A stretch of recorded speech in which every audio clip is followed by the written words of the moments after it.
Cavalcade of Kings.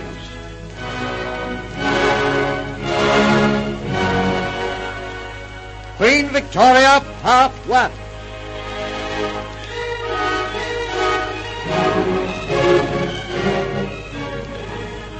The Cavalcade of Kings rides on.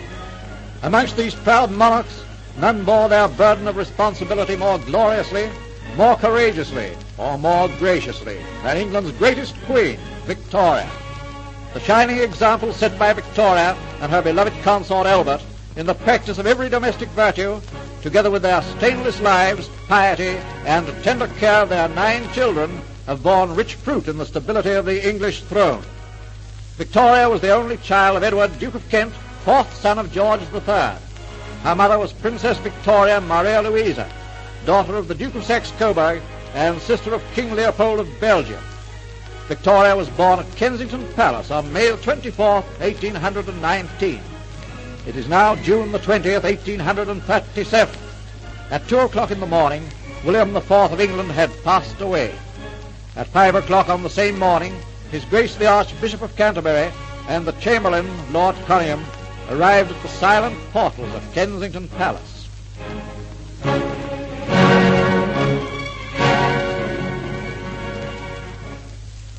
The palace is as silent as the grave, my son.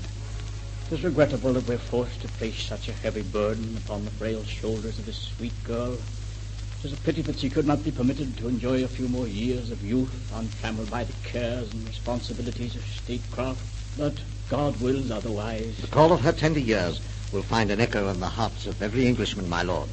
It will arouse their chivalry and inspire them to a loyalty which perhaps no king could kindle in their breasts. Great men will rise and go forth in the name of their queen. They will conquer their adversaries at home and abroad. Stirring deeds will be perpetrated and great glory won for England in the name of Victoria. My son, is it not a little premature to forecast such things? I speak as my heart directs me, my lord. The blood that flows in the veins of our gentle little queen is the blood of Alfred the Great, from whom she is descended, and I sincerely believe that Victoria will prove worthy of her glorious heritage. I do not fear for her. I pity her, for her burden will be a very heavy one to carry. Come, my Lord Bishop, have no misgivings. The dawn is breaking. The sun of a new era is rising in the sky. The reign of Victoria the Great has begun. May God shower his blessings upon her. And now, my son, time is passing. Knock upon the door and rouse the servants. Our business cannot wait. Porter is probably asleep on duty. Knock again, my son. We've roused someone at last. And what might your business be? Oh, your pardon, my Lord Bishop. And you, my Lord Conyngham. Will you please enter? Thank you. Can I be of service to you, my lords? Yes, my man. We seek an interview with Her Royal Highness, Princess Victoria. Now, my lord? Yes, now. But, my lord, Her Highness is not yet awake. Our mission is of the gravest urgency. Be good enough to deliver our message to Her Highness. Yes, my lord. Will you both kindly wait in this anteroom? The fire's still burning. I will rouse Madame Lazen, Her Highness Governess. Come, my Lord Bishop. This hall is like a tomb. Oh, this is more cheerful. Let's warm ourselves by the fire. I hope Madame Lazen will not keep us waiting long. Madame Lazen. A very estimable lady, my son. But I do not entirely approve of the authoritative and possessive attitude she adopts in regard to the princess. We must watch Madame very closely. She must not be permitted too great an influence over her young charge. This is a most unusual hour, my lords, to call upon Her Royal Highness. I must protest.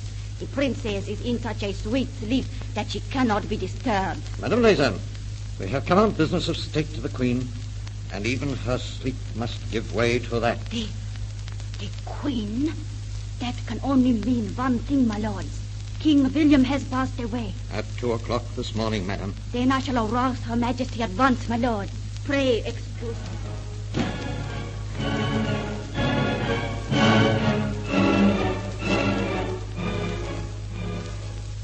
Wake up, my child. Wake up. Wake up. Oh, good Lazen. I implore you to let me sleep. It is not yet time for My child, His Grace the Archbishop of Canterbury and my Lord Conyngham have arrived. They seek an interview with you. With me? So early in the morning?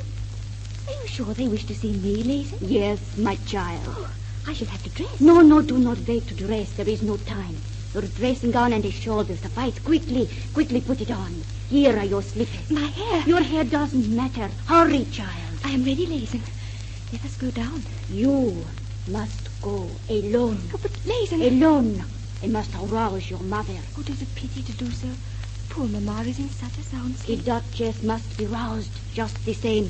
Lazen, what is the matter with you this morning? You speak so harshly, so strangely. Ah, my little one. Can't you see that my heart is almost bursting? Only my stern control prevents my tears from falling. You are so young, so pitifully young. Too young for such responsibility.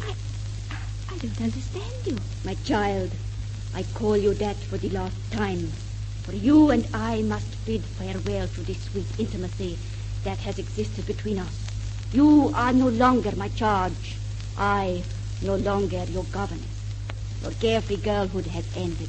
And when you return to this room from the momentous interview which awaits you downstairs, you will do so as the Queen of England, the highest state for which I have striven so arduously to prepare you.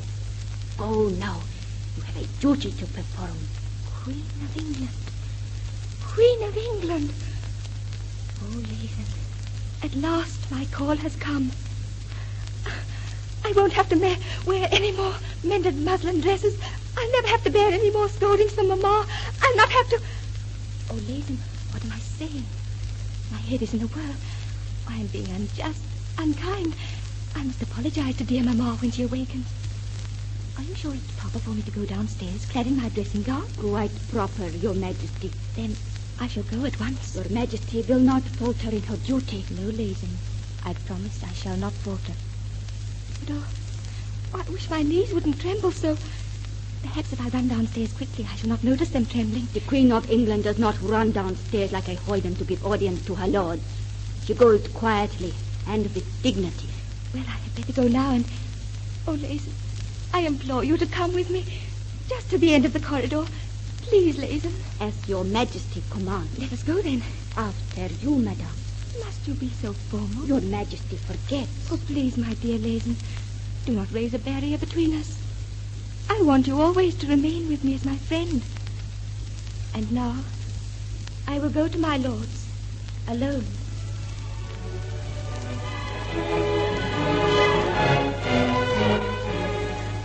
Oh, at last someone is approaching. Your Majesty. My lords, then it is true my beloved Uncle the King has passed away. But 3 hours ago, madam. My Lord Bishop, my heart grieves for him and mourns his passing. But I think 'tis a happy release. He suffered such bitter pain. He suffered agony, but thank God his end was peaceful. And my dear aunt the Queen, how is she bearing the blow? Very bravely. It was by her desire I came here. The gracious lady thought an account of the peaceful end of the king would console his successor, from whom she asked permission to remain at Windsor Castle till after the funeral. Tell the Queen that I beg she will consult nothing but her own health and convenience, and to remain at Windsor as long as she pleases. Madam, in speaking of the Queen, the word dowager must now be prefixed. I know that, my Lord Cunningham, but I will not be the first to remind her of it. And now, there are certain matters at stake you wish to discuss with me. Yes, madam.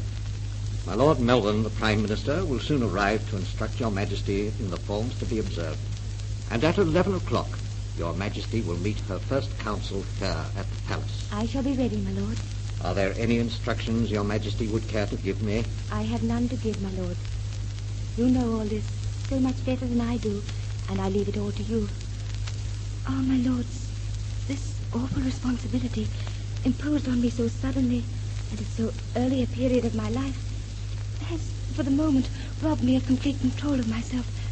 But I will try diligently to do my duty, for I have learned from infancy to respect and love the constitution of my native land. All I can say is that I shall be loyal to my trust and my sacred duty to England and her people, and all I ask in return is that you will be patient and forbear with me until my feet are firmly set upon the right path.